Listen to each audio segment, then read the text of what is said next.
இந்த ஜிலிட்டுன்றது அவங்க வந்து எப்படின்னா 10 குண்டால் வரைக்கும் வந்ததுன்னு சொன்னார் ஒரு விவசாயி. அவர் வந்து எப்படின்னா எங்கள் பக்கத்தில் இருக்கக்கூடிய ஒரு சர்க்கரை ஆலையில் ஏற்கனவே வந்து அவர் வந்து ஃபீல்ட் அசிஸ்டண்ட்டாக இருந்தார். அவர் கோவை 7 நம்மளுடைய தமிழ்நாடு வெரைட்டிங்க இது புதுசாக விட்ருக்காங்க.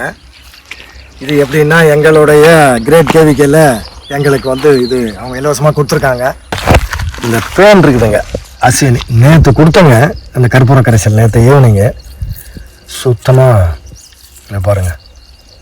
இது வந்து எப்படின்னா கோசவன் எப்படின்னா இதனுடைய முக்கியமான ஒரு விஷயம் என்னென்ன விதைகள் எப்படி இருக்குதுன்னா பாலிஷ் இல்லாத ஒரு ரகங்க. அவ்வளோ கெட்டியாக இருக்குங்க. சரியான இண்டிவிஜுவல் வெயிட் வந்து அருமையாக இருக்குது.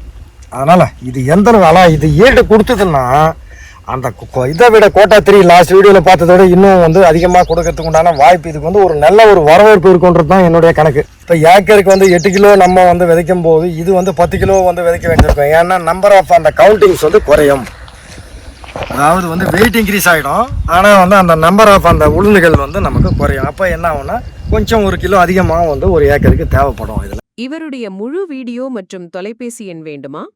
உடனே இப்ப நீங்க பார்த்த இந்த வீடியோ கீழே இருக்கிற இந்த பொம்மையின் கை விரலை தொடுங்க போதும், முழு வீடியோ ஃபோன் நம்பர் கிடைக்கும்.